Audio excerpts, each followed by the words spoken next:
Chers compatriotes, la République démocratique du Congo a connu depuis le 23 avril 2022 une nouvelle épidémie de la maladie à virus Ebola, la 14e de son histoire et la 3e qui a été déclarée dans la province de l'Équateur. Cette 14e épidémie de la maladie à virus Ebola a affecté les zones de santé de Mbandaka et de Wangata, en pleine ville de Mbandaka, avec un système de santé déjà fragilisé par des épidémies antérieures et la pandémie Covid-19. C'est ici l'occasion de saluer l'accompagnement et l'appui des autorités provinciales à l'équipe de la riposte qui a été mise en place.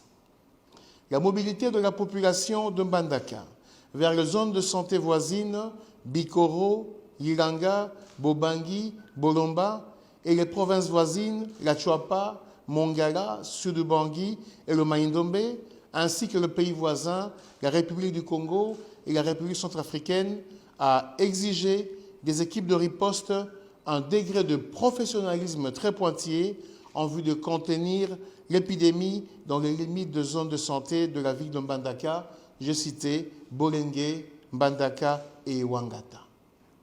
Chers compatriotes, cette riposte de la 14e épidémie avait aussi focalisé l'attention particulière du président de la République, chef de l'État, son Excellence Félix-Antoine Tshisekedi Tshilombo, qui de nouveau avait chargé le gouvernement de mobiliser tous les moyens nécessaires en vue d'arrêter celle-ci dans les meilleurs délais. C'est ainsi que, sous la supervision directe et coordonnée de son Excellence, Monsieur le Premier ministre, chef de gouvernement, nous avions, à travers la Direction générale de lutte contre la maladie, déployé sur terrain des experts afin d'apporter leur soutien technique à l'équipe provinciale dans la riposte contre cette épidémie. Chers compatriotes, après 42 jours de surveillance renforcée, 100 nouveaux cas confirmés depuis ce dimanche 3 juillet 2022 et conformément au protocole de l'OMS, je déclare solennellement la fin de la 14e épidémie de la maladie à virus Ebola dans la province de l'Équateur. Ainsi, je voudrais, au nom du gouvernement de la République, exprimer toute ma compassion et mes condoléances les plus attristées à toutes les familles qui ont perdu des êtres chers durant cette épidémie. Chers compatriotes, seules 2 zones de santé sur les 3 que compte la ville de Mbandaka, parmi les 18 que compte la province, ont été affectées. 3 aires de santé sur les 284 de la province ont été touchées. Un total de 5 cas, parmi lesquels 4 confirmés et 1 probable a été enregistré et dont nous déplorons malheureusement le décès de tous, soit un taux de létalité de 100%. Signalons cependant que sur les 2 cas qui ont été admis au centre de traitement Ebola, un seul avait été mis sous traitement spécifique. Malheureusement, son décès est intervenu quelques heures après le début de sa prise en charge.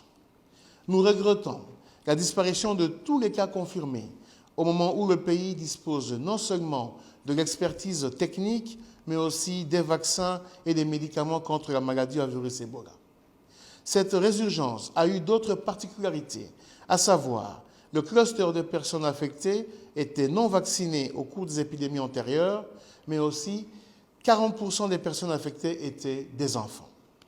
Je voudrais profiter de cette opportunité pour remercier particulièrement les autorités politico-administratives de l'Équateur, la division provinciale de la santé de l'Équateur, les experts du niveau national, ainsi que les équipes des zones de santé qui ont œuvré sans relâche pour atteindre ces résultats.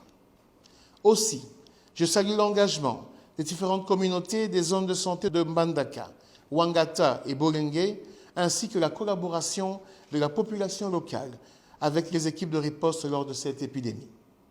La victoire de la riposte tient aussi aux acquis de la 11e épidémie de la maladie à virus Ebola, mais également de la résultante de la coopération internationale à travers nos partenaires pour leur appui technique et financier dans la réponse à cette épidémie. Ici de noter que l'écosystème de la province de l'Équateur et de plusieurs autres provinces de la RDC reste favorable à la survenue ou à la résurgence des épidémies à maladie à virus Ebola. C'est ainsi que la fin de cette épidémie doit servir de signal pour que le système de surveillance épidémiologique soit renforcé autour des guéris, dont le pays en compte encore des milliers. Chers compatriotes, au moment où nous déclarons la fin de cette épidémie, la RDC continue à faire face à la pandémie Covid-19 et à d'autres urgences de santé publique. J'ai cité monkeypox, rougeole, choléra.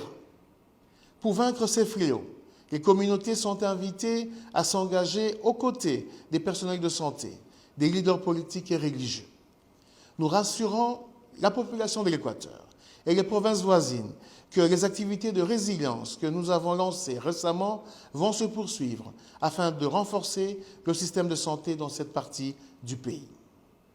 Au demeurant, il leur est recommandé de continuer à maintenir les mécanismes d'alerte précoce des maladies sous surveillance à travers le système de surveillance mis en place en vue de détecter rapidement les éventuelles épidémies à venir et de riposter promptement et efficacement pour réduire la charge de morbidité et mortalité de la population telle que le souhaite le chef de l'État à travers sa vision axée sur la couverture santé universelle. Que Dieu bénisse la République démocratique du Congo, que vive le ministère de la Santé publique, Hygiène et Prévention. Je vous remercie.